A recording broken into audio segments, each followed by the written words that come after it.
Bonjour tout le monde, voilà la première Q&A session. Wait, I have to speak English.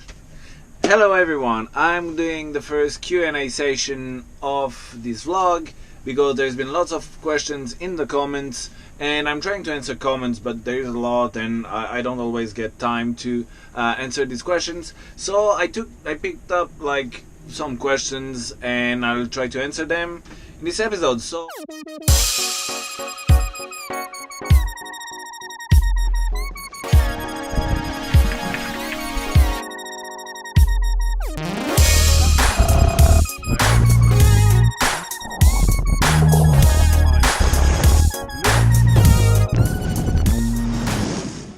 So let's start now with the questions. Do you have to show passport when you dock?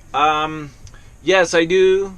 Every time you arrive in a new country that is not the country of registration of your boat, you have to show passport and show the boat papers. So you go to customs, declare the boat, you go to the next window, which is normally immigration. You show your passport, called the clearance in, and before you leave, normally within the 24 hours before you leave, you go back to the same offices and you do your clearance out, which means you say, I'm leaving with this and this person on board and I'm going to this place.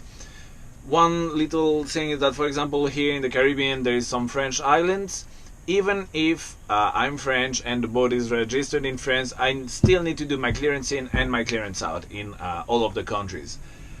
Most of the time it's cheap. In the French island it's really cheap. Some English islands or like ex-Commonwealth island can be much more expensive. In general, when you do your clearance in, it's also when you have to pay a cruising permit if there is one. So you have to do some admin when you arrive and leave a country. Another comment. You crossed the Atlantic with that little thing. What if there was a storm? First, it's not a little thing, it's a valiant ocean crossing boat. What if there was a storm? Well, this boat is prepared to get storms. If you want, go back, have a look at episode 20, I think, and also one of the first one around 16, something like this. I already got storm with this boat. It's perfectly prepared to have big winds. Just reef the sails, put small storm sails in the front, and yeah, just organize everything inside the boat, pack everything away, and just wait for the storm to stop. People see storms as something that is terrible at sea, but storms are just part of sailing. And if you cannot take a storm, don't go out on the water. But I'm also touching wood, so nothing happens to me too bad. Some storms can be pretty mean. I've been lucky so far. And I'll keep working in having the boat prepared in case there is a storm. Okay, so where do you poo? Okay, that's probably the most asked question in the comments. You guys seriously have a problem with toilets. But on this boat, I do have toilets. Let me show you. See, on these boats, there is toilets. They're here.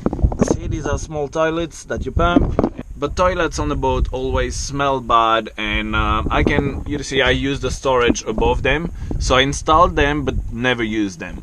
What is more convenient to do is use the biggest bathroom in the world, which is outside. So when you want to pee, you just lean on the side, see, and do your thing. And if you want to poop, just see, hang your butt out and do your thing. Pretty simple. And at least you don't have smelly heads in your boat. And when you're in an anchorage like this, for example, you just go on shore, there is a marina next to it, you can crash to use the toilets or go in a bar. Happy? There is no heads in the boat, you do it outside. Pretty simple. Ain't you afraid of pirates? I mean, for real, some bad people armed in a bigger boat just find you in the middle of the sea and just rob you. Well, this is looking a little bit too much at TV. Yes, pirates exist, really little in the Caribbean, even if it's picking up a little bit more. They just thieves, they know pirates. This is a really romantic term. There is a much more piracy in places as the Gulf of Aden and around Somalia.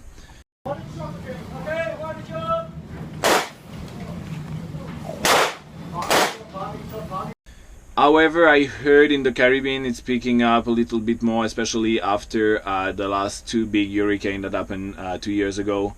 And people are struggling living, so some of them try to steal from leisure boats. However, with my boat I'm not too concerned because it's really small, not much to steal on it. People are not really interested. There is many nicer boats around. I'm not too worried. It can happen, again, touching wood that it doesn't. You need a bigger ship. No, I don't. It's a perfect size boat, small problem, less cost. It's perfect. What material do you use for filming? For filming, well, I use this camera, which is a GoPro Session. I'll put a picture to show you. Boom, GoPro Session. I've been filming with this since 2 years. Works perfectly for me. I just ordered online a Hero 7 because I'm super interested in the hyper smooth function to do like nice time lapse and things like this. And I also have a drone, Phantom 3 from DJI. Old, but works well for now. Let's see how long. And then I have a computer to edit. Why don't you have a Patreon? This is a topic I covered before. I don't feel comfortable asking you guys for money directly to pay for my travel. Instead, I prefer to work with YouTube. YouTube is putting ads on my clips and I get a little bit of money out of it. So I'm really sorry if you are getting ads, but that's a way I found so everyone contributes somehow and I don't have to ask people directly for money, because I'm super happy that some of you would be keen on helping me with, you know, some funding on Patreon, but others could not. Rather than advertisement, everyone has, you know, a 4 or 5 seconds ad and watch the video. And so it's kind of, I don't know, more equalitarian for me. Maybe I'm mistaken, I don't know. Don't you have a job to attend? Don't you have a job you need to attend? Well, I'm working right now. Well, no, I don't have a job I need to attend. I'm freelancing as a skipper, so I take contracts when I want and when I need. Well, this YouTube thing is kind of a work I'm doing alongside kind of constantly. So yeah, no, I'm lucky enough not to have a contract and not to have a work I need to show up on a weekly basis, let's say. When sailing offshore alone, how do you sleep? Auto helm with radar warning or small boat, big ocean theory? Well, I don't have a radar, I don't have an AIS on this boat. What I do is that I wake up every 15 to 20 minutes, check around me and go back to sleep. And having the autopilot steering for me while I make way. And for me, AIS or radar isn't a solution. It's an help, but it's not a solution. So for me, I have no problem falling asleep or waking up. So I just, you know, sleep outside in the cockpit or here downstairs, and every 15 minutes I wake up, check and go back to sleep. This is cruising mode, it's not racing. So I'm really happy with this solution. Other persons will have their own solution, but yeah, that's something that is really convenient for me. Do you ever capsize? No, I don't, and I hope it won't happen. I mean, this boat and normally the monohulls, they cannot really capsize. They can tilt a lot. Eventually, if there is massive waves, they can roll, but normally they designed to come back up. But no, with these boats you do not capsize, you reef, you reduce sails, so you don't have much sail area and you always have a nice lean, but not too much. How do you upload your videos? So no, I don't have any satellite connection on the boat, so when I'm on offshore passages I don't have any communication. I upload videos when I go back onshore and I find an internet cafe or a bar where I sit, get Wi-Fi and upload videos. Can I join you on a trip? This looks too good. yes, it's really good. And as much I would love to have every one of you that are asking on board, my boat is really small and I'm doing lots of different things, so sorry I cannot take you on board. But if you see me in a harbor or at an anchorage, come have a beer and for a chat, I would be really happy. That is not rough seas. If they were rough, you would either not have a sail anymore because it broke, or you retreated the sails before they broke.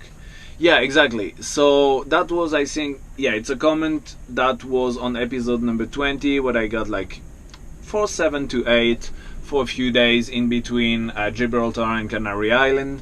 So yes, when the wind picks up, I do reef the sails, so there is less sail area. And in this video, in the episode 20, you can see that I have 3 reefs and only a really small head sail, Gypsy, so really small, to cope with the wind that I had at this point. Yeah, the sea was pretty rough in this episode. The camera flattens the waves, but yeah, it was a solid 6, 7 and a bit more meters waves and up to 40 knots, 45 knots wind. So it was pretty interesting sailing conditions. Allez, le soleil là. Okay, that's all for this Q&A session. If you have more questions, drop them in the comments. I'll try to answer them. And as always, put a thumbs up somewhere down there to like my video and share it if you can. Really helps me. But yeah, take care. She'll be the one that moves you, take you to the next destination that life's got in store for you.